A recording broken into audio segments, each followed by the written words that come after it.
فيديو النهارده عن واحده من احلى الاكلات اللي موجوده في العالم كله، مفيش حد في العالم ما بيحبهاش، وهي واحده من اشهر الاكلات وهي البطاطس.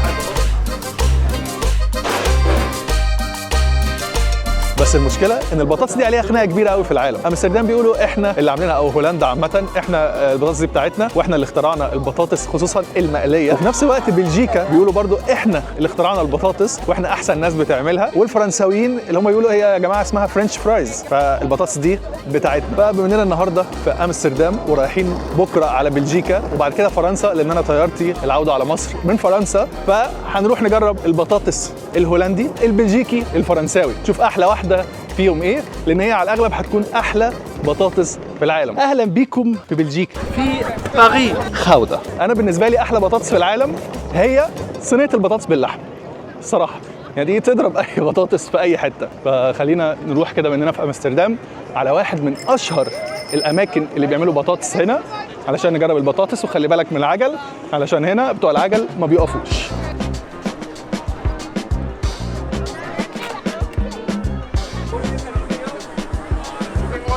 المكان اللي ورانا ده اسمه مانيكن بيس، وهو واحد من اشهر الاماكن الموجوده في هولندا كلها. هم حتى كاتبين ان ده رقم واحد في هولندا كلها. فخلونا نجرب الفرايز الهولندي، بان ده اشهر واحد، فاحنا هنعتمد عليه ان هو ده اللي هيديلنا طعم اشهر بطاطس في هولندا.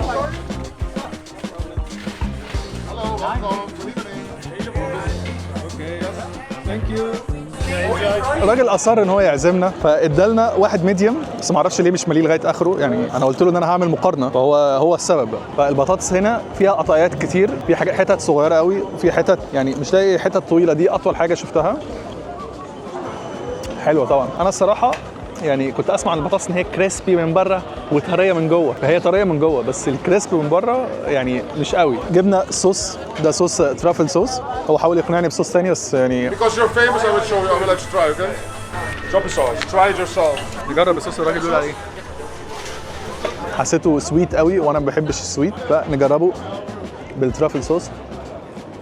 حلو، بس انا كنت حاطط اكسبكتيشنز اعلى من كده الصراحه. الفكره بقى في البطاطس هم بيقولوا ان احنا بنستخدم بطاطس فريش بس، ولازم تكون بطاطس مقطوعه بتخانه معينه. هنا التخانات انا شايفها مش متناسقه الصراحه. معلش هنقول اللي لينا واللي علينا، مش لازم يكون شكله ستريت لان ده حاجه طبيعيه، ولكن اديله 7 من 10. والله بعطيه 7 من 10. في عرب كتير هنا. Fries here is double fried? No, only one time. Only one time. Yeah. The first time we just bake it like on minimum degrees. ده كده المقاس الميديوم، ثمنه 6.5 يورو. يعني انا مش عايز ارخم على الناس اللي جايه امستردام، عشان هم كده كده المكان ده يعني ستوب اساسيه. بس الحاجات اللي مضايقاني ان القرطاس ما كانش منيال على اخره، ان هو ما كانش سخن 100%، وان البطاطس فيه بطاطس كتير اللي هي القطع الصغيره، ويعني دي حاجه مش عاجباني. غير بقى ان في بطاطس محروقه على الاخر. خلونا نتحرك من هنا ونروح على بلجيكا عشان نشوف في بلجيكا البطاطس عامله ازاي. قررت ان احنا لازم ندي للبطاطس الهولندي فرصه ثانيه، عشان المكان اللي جربناه في امستردام طلع اي كلام، مع انه واحد من اشهر الاماكن في العالم اللي هو اسمه مانيكن بيس. وعلى فكره اللوجو بتاعه ده اصلا يعني رمز بلجيكا، فمش عارف ازاي ده اشهر واحد في هولندا وحط رمز بلجيكي. ما علينا، احنا هنا وفي طريقنا لبلجيكا عدينا على مدينه اسمها مدينه خاوده. الهولنديين بينطقوها كده واحنا بننطقها جوده، والانجليز برضو بينطقوها جوده نسبه للجبنه الجوده اللي انتوا عارفينها، او الجبنه الجوده متسميه عليها. فالمكان اللي ورانا ده واحد من اشهر الاماكن هنا، بيعمل بطاطس تقليديه 100%، اسمه بومز خاوده. فتعالوا نجرب البطاطس هنا قبل ما نروح على بلجيكا.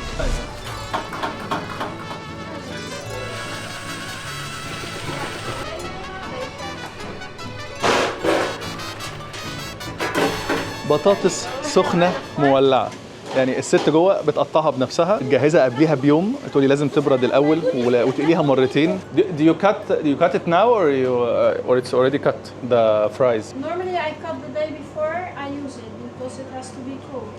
Okay. Very cold to And do you double fry it or Yes. okay. بطاطس مقطوعه كده، بص حلوه ازاي. الله، هي دي البطاطس طبعا بتتقطع بقشرتها وطريه من جوه وسخنه من جوه ومقرمشه من بره. بصوا التخانه بتاعتها مش زي الثانيه كانت حتت صغيره وحتت طويله وحتت رفيعه. دي تخانتها كلها واحده بس شكلها غير منتظم، وده الطبيعي. عايزين ناكلها من غير الصوص.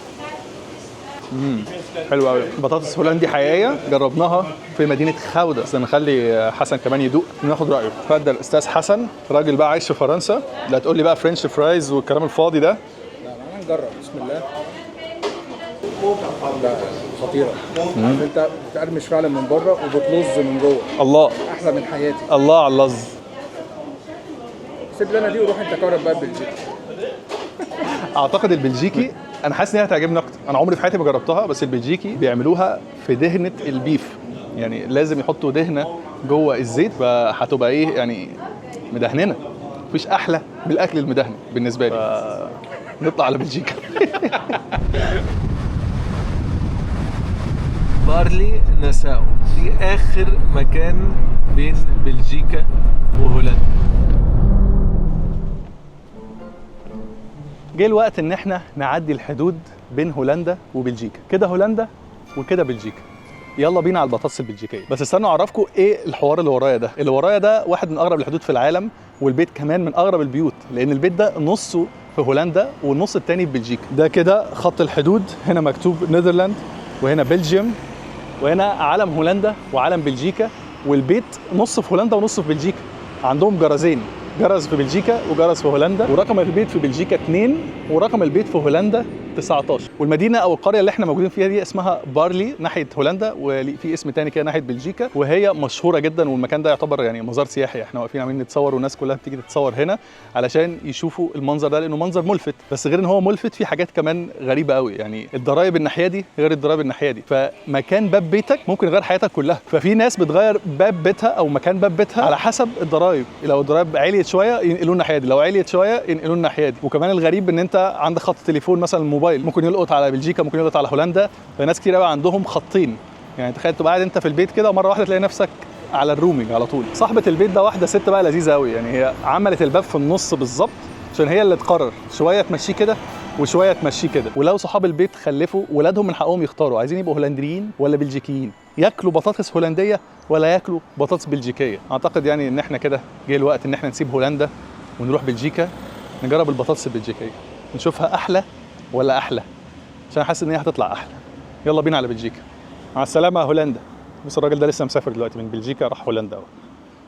احنا رايحين بلجيكا. احد المواطنين المهاجرين الغير شرعيين بيهاجر، عمال يهاجر من البلد دي للبلد دي رايح جاي. حاجه الصراحه يعني متعبه جدا لظباط الجوازات والهجره.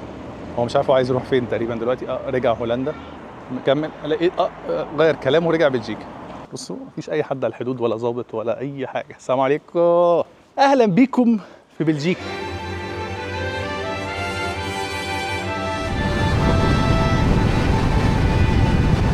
مساء الخير. الساعة الآن 7:30 بتوقيت بروسلز أو بروكسل في بلجيكا. هي بروكسل دي عاصمة بلجيكا صح؟ مظبوط، عاصمة بلجيكا، وفيها أماكن كتير مهمة يعني سياسية، ولكن احنا جينا مش جايين عشان السياسة، احنا جايين عشان سياسة من نوع آخر، سياسة البطاطس. فاخترت كذا مكان، شفت كذا مكان من الحاجات اللي الفيوز بتاعتها عالية. في حاجات مشهورة قوي زي اللي احنا رحناها في امستردام امريكان بيس ده، بس لما دخلت على ريفيوز آخر أيام لقيت ناس بتشتكي منهم، فقلت بقى نروح على اوبشن مشهور برضو بس ما يكونش من الحاجات اللي هي يعني ممكن تبقى مشهورة سمعا ولكن الناس بتشتكي منها. فاحنا رايحين مكان دلوقتي مش فاكر اسمه طبعا، ناكل بطاطس بلجيكي اصيله، لان البطاطس بلجيكي مختلفه عن البطاطس الامستردامي. وعامه موضوع البطاطس ده ليه سموها فرنش فرايز؟ في قصه مشهوره ان الجنود الامريكان في الحرب العالميه جربوا البطاطس دي في بلجيكا، وعلشان الناس هنا بتتكلم فرنساوي في بلجيكا فقال لك ايه حلوه قوي البطاطس بتاعت الناس اللي بيتكلموا فرنساوي دول، فسموها فرنش فرايز لهذا السبب، واخدوها معاهم وانتشرت بهذا الاسم في كل حته لغايه ما دلوقتي في العالم في اي حته فرنش فرايز ده اسم مشهور قوي. ولكن في بقى خناقه زي ما قلنا كده بين الهولنديين والبلجيك والفرنسيين، حتى اللي هم اصلا بطاطس عندهم اعتقد هتبقى مستواها اقل شويه، بس احنا كده كده هنجربها بنفسنا ونشوف. بس معلش انا الراجل ده عايش في فرنسا، ولكن بلجيكا هنا عندهم اكتر من 5000 مكان بتاع بطاطس. هما بيقول لك احنا عندنا في كل حته بطاطس، دي اكله اساسيه. احنا بنروح ناكل بطاطس، ممكن نتغدى النهارده بطاطس، مش حاجه كده تتحط جنب اللحمه زي في فرنسا مثلا او كده. وبيقول لك ان احنا من القرن ال17 كنا بنعمل بطاطس مقليه بالذات في الشتاء، علشان السمك اللي هم كانوا بيعتمدوا عليه كان بيبقى مجمد قوي، فكانوا بيقلوا بطاطس. قصه جميله. طب ما كانوا يقلوا السمك، ما هو مجمد ممكن يتقلي برضه. لسه حالا كنت اقول لك كده. بس فخلينا نروح نجرب الاكل وملناش دعوه بالتاريخ.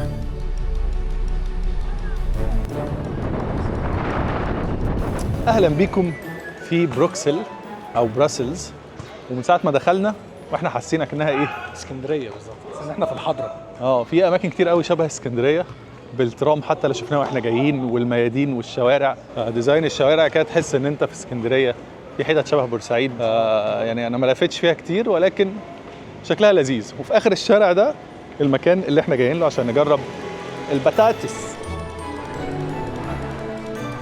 وصلنا عند المكان اللي ورايا ده اللي اسمه فريتز فلاجي، وهو واحد من الاماكن اللي الريفيوز بتاعته عاليه جدا هنا في بروكسل في بلجيكا.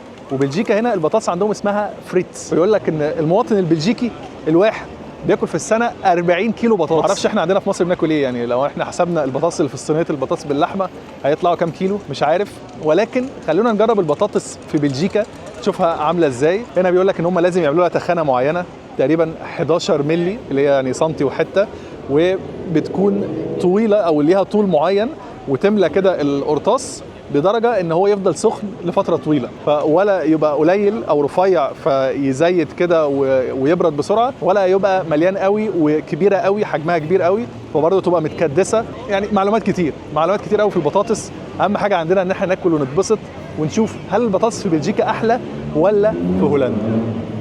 هنا السعر ارخص شويه، القرطاس الكبير ب 3 يورو و40 سنت والصوص ب 90. صوص what sauce you recommend? The most popular one is it's like mayonnaise, ketchup with herbs. Mixed together. Yeah. Okay. With herbs ready. It's okay. It's the most popular one. لا محمل ومليان. اولا زي ما انتم شايفين كده قرطاس عامل زي قرطاس الطعميه بالظبط، هو نفس الورق بتاع الطعميه وسعره ارخص. احنا قلنا سعره دلوقتي كام؟ 3.40 من غير الصوص، بالصوص 4 تقريبا وكام سنت، فارخص من امستردام وارخص من خوده. البطاطس انا كنت متخيل ان هي تبقى طويله وعريضه، معرفش يعني الراجل ده بيعمله تقليدي قوي ولا لا، ولكن يعني لما ندوق كده عشان اكون صريح البطاطس انا حاسسها شبه قوي بطاطس البيت، ولكن فيها سن طعم زياده لان هم هنا الزيت بتاعهم بيحطوا عليه دهنه بيف، فده بيخلي الطعم ايه دسم شويه. زي ما انتم شايفين الطابور ورانا يعني زحمه، هو المكان ده زحمه وسط بروكسل، فالمفروض ان هو ده التقليدي بتاعه، ولكن هي طعمها حلو، مقرمشه من بره وطريه من جوه برده، والملح بتاعها لذيذ. بس انا كنت فاكر ان هي هتبقى يعني تخينه وطويله، مش عارف، انا حاسس ان انا شفتها كده في الفيديوهات، بس حلو قوي. اخبار الصوص ايه طيب؟ الصوص ده اسمه الصوص الاندلس، اندلسي صوص، كاتشب ومايونيز وشويه بهارات. بدك دوق لازم دوق والله خيي. والله هي حلوه بس مش حاسس ان هي صراحه ان هي احلى حاجه يعني. هي مش وحشه بس هي عاديه. شكل البطاطس اللي ماما بتعملها في البيت دي اقوى ولا الست بتاعت خوده؟ بص الترتيب بما يرضي الله يعني ايوه يعني لا هو انت يعني عادي مش قرايبنا هقول. الست بتاعت خوده رقم 1، الله هنا رقم 2، الشبراوي وجات في مصر رقم 3، امستردام رقم 4. يا سلام. انا بقول احنا اتاخرنا على فرنسا، نتحرك على فرنسا بيتنا بقى، يلا بقى ارجوك. سيل فو بلي مسيو علي جي فودغي اي باري على ميزيو. في اخر القرطاس لحوست نفسي، ودي فايده البتاعه دي. البتاعه دي فايدتها انت ممكن تاكل طبعا من غيرها، بس في الاخر عشان ما تلحوس تعمل كده. دي كانت معلومه يعني حبيت اضيفها. اخر حاجه احب اقولها عن البطاطس البلجيكي، زي ما الست قالت لي بالظبط في خوده، هي يعني هي مدهننه بس مع يعني مزيته، يعني مدهننه بزياده. الصراحه ما عجبتنيش خالص. unpopular opinion، ما عجبتنيش.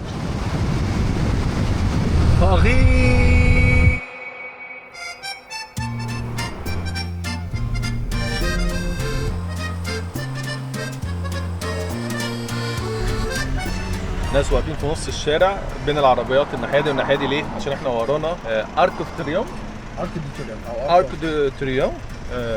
فهو طبعا مشهور جدا، وعشان الناس تقف تتصور معاه بالظبط بيقفوا في وسط الشارع عادي براحتهم. احنا كده في شارع الشانزليزيه اللي هو واحد من اشهر شوارع العالم، ومشهور جدا بالشوبينج في ارقى البراندات العالميه. وفي الاتجاه ده ارك دي تريومف زي ما انتم شايفين كده، والناحيه الثانيه مش عارف في ايه الصراحه عشان انا لسه واصل ونروح بقى نجرب الفرايز او الفرنش فرايز، الفرايز الفرنسيه في فرنسا، نشوفها علاقتها ايه بالفرايز اللي احنا اكلناها. زي ما شفتوا كده في فيديو النهارده احنا عدينا على 3 دول مختلفه، فرنسا وبلجيكا وهولندا. وفي ال3 دول دول انا كان معايا نوميرو اي سيم اللي انا بستخدمه علشان يكون عندي خط انترنت طول الوقت، فاخترت باقه اوروبا اللي هي شغاله في ال3 دول، ما اضطريتش اشتري كذا باقه، وكمان كنت واخد خصم 25%.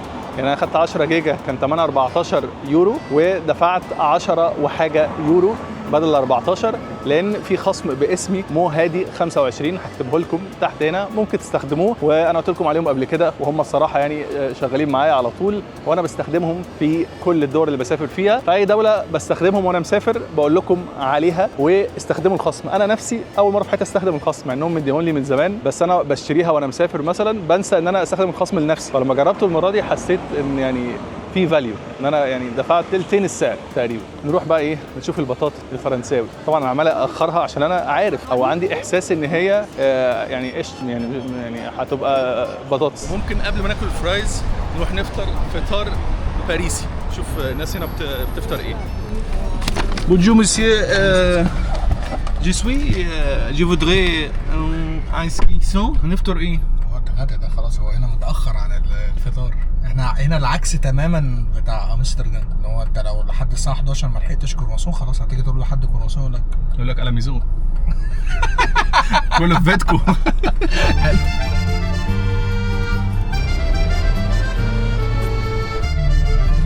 اسمه ايه بقى المنطقه دي ولا الشارع ده؟ تروكاديرو. تروكاديرو؟ بلاس دي تروكاديرو، ميدان الحريات. اي حد عنده مشكله في اي حاجه يجي يعمل مظاهره هنا، بياخد طبعا تصريح الاول واذن عشان يعمل المظاهره بتاعته ان شاء الله، علشان يامنوك. الله، بفلوس الكلام ده؟ بلاش. هنعمل مظاهره للبطاطس بقى. برج ايفل باين هنا اهو. هنا مشهورين بالهوت شوكليت، بعد الظهر هوت شوكليت ما بيبقاش قهوه، عشان القهوه بتبقى الصبح. والاسبريسو هنا حلو قوي، مهمه القهوه بالنسبه للفرنساويين مهمه قوي، زيها بالظبط زي الطليان كده. ايوه طبعا مع كرواسون الصبح. طبعا المكان اللي احنا فيه ده اكتر حاجه مميزه فيه غير الاكل وكده هو الفيو، لان انت بص قاعد برج ايفل باين من هنا، فالناس تبقى قاعده بتاكل وشايفين برج ايفل، فممكن يكون مكان سياحي نوعا ما. يعني ممكن تاكل اكل او كروسون في حته ثانيه احلى بكتير، بس هنا الناس كلها جايه علشان الفيو. طبعا هنا عشان بيهتموا بالزراعه فحاطين شجر واخد نص الفيو. اتمشينا الكافيهات اللي كنا عندها ورا دلوقتي، وتمشينا جينا عند البرج هنا. ف الصراحه يعني موضوع لذيذ. طبعا حاجه لذيذه جدا ان هم عاملين مكان اللي عايز يتصور يجي ويكون واقف شايف الفيو كله، وكمان ان العربيات بتعدي تحت البرج برضو دي حاجه حلوه قوي. يعني صورنا بالموبايل كده حاجات واحنا معديين من تحت البرج، كانت حلوه جدا. في الكاميرا دي يبان بعيد بس هو دلوقتي كبير جدا ضخم قدام. قول لنا طبعا عايز تاخدنا فين؟ طيب احنا هنا في تروكاديرو، بس هننزل كده في الممر اللي تحت ناخد صوره في يعني في مكان لوكيشن معين يعني. في كام سبوت الصور هنا حلوين قوي، يتعمل عليهم فيديو لوحدهم. ماشي، يعني تنزل من هنا عند الشجر اللي هناك ده، خضره وبتاع والفيو مفتوح، وتبعد عن الزحمه سوق الجمعه اللي احنا فيه ده. ايوه هو ده المكان كده. خلاص وصلنا. هنا طبعا في اغلب الاماكن في عواصم اوروبيه كتير تلاقي واحد واقف كده عمال يعمل العاب ويجمع الناس حواليه ويراهنهم مراهنات. على الاغلب بيبقى الشخص ده نصاب يعني، او ايه انت مستحيل تكسبه، هو بيبقى عنده خفه يد وشغال حلو. احنا بنصورهم هيجوا يعملوا معانا. الساعة الآن 11 إلا ربع بالليل بتوقيت باريس. احنا في أحد الأحياء الباريسية. المكان دلوقتي النهاردة أول يوم ويك إند، يوم الجمعة بالليل، الناس قاعدة على الكافيهات، وحاجة غريبة قوي هنا الناس قاعدة على الكافيه وحاطين الكراسي بتاعتهم بص على الشارع، يعني هو ده الفيو بتاعه. مفيش طبعا تلفزيونات في الكافيهات وكده، قاعدين بيشربوا قهوة ولا بيشربوا حاجة أو بياكلوا حاجة حلوة، والكراسي كلها بص على الشارع عشان يبقى في حاجة بتمتعهم. ولكن هنروح دلوقتي عند واحد بيعمل بطاطس فرنسية. شوف الفرق بين الفرنسية والهولندية والبلجيكيه. فكرة بقى ان انت كنت لسه بتقولها ان الناس قاعده في الشارع بص على الشارع. هم فرنسا بتسمح ان الناس تقعد بره لحد شهر 10، يعني هم شهرين بس في السنه. ايوه او لحد اخر شهر 9. فبالنسبه للناس دي حاجه جديده اصلا، هم مش متعودين عليها. فعايزين يستمتعوا اكتر متعه ممكنه، لان طول الوقت مطر وسقعه، ما بيصدقوا الجو يبقى حر يقعدوا بقى في الشارع عادي براحتهم. دي بالنسبه لهم حاجه مؤقته يعني. حلو جدا قوي. طبعا يعني هو الجو بيقول لك حر، بس هو دلوقتي جو حلو بالنسبه لنا، يعني جو عادي جميل لذيذ مش حر. الصبح الشمس قويه جدا، وفي ايام كانت حر جدا، بس الجو دلوقتي حلو يعني تشيل كده. 23. حر دي عشان هم في العادي عندهم تلج هنا، ثلاجه. المختلف بقى بين فرنسا وهولندا وبلجيكا في البطاطس ان هنا البطاطس مش وجبه اساسيه. يعني البطاطس هنا في العادي بتتقدم مع الستيك، تخش محل ستيك تاخد ستيك ومع بطاطس، تاخد برجر مع بطاطس زي عندنا. يعني احنا عندنا في محلات بتحاول ان هي تبيع بطاطس بس، ولكن ده مش العادي هنا. هنا انت بتيجي تاخد حاجه محطوط جنبيها شويه بطاطس، غير ان قلي البطاطس هنا هي مره واحده زينا برضو كده، هي البوم فريتس. هم حتى هنا اصلا ده اسم الفرنساوي بتاعها البوم فريتس.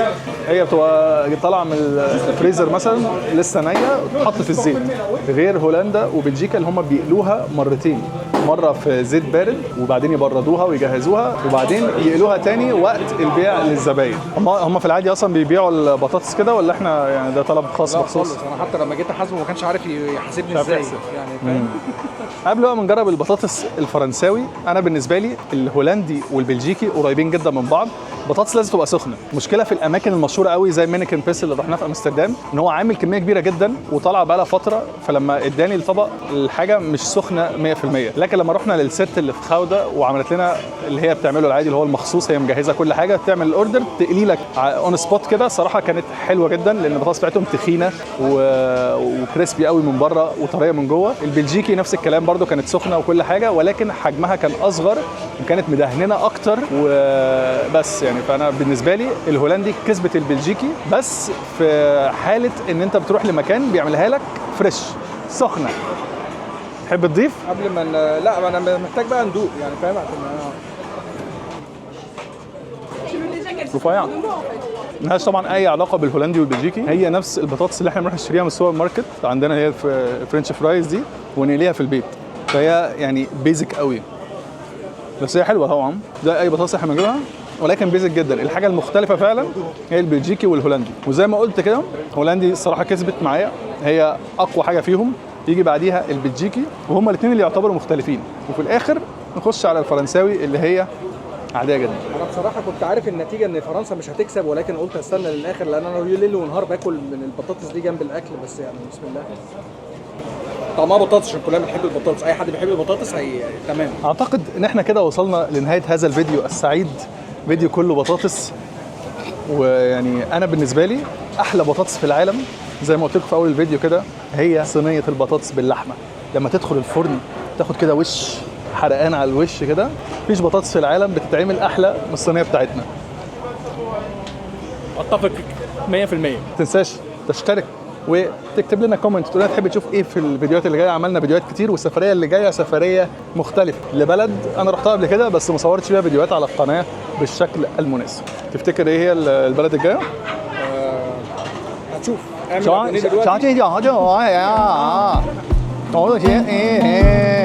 مفيش تخسيس اكتر من كده.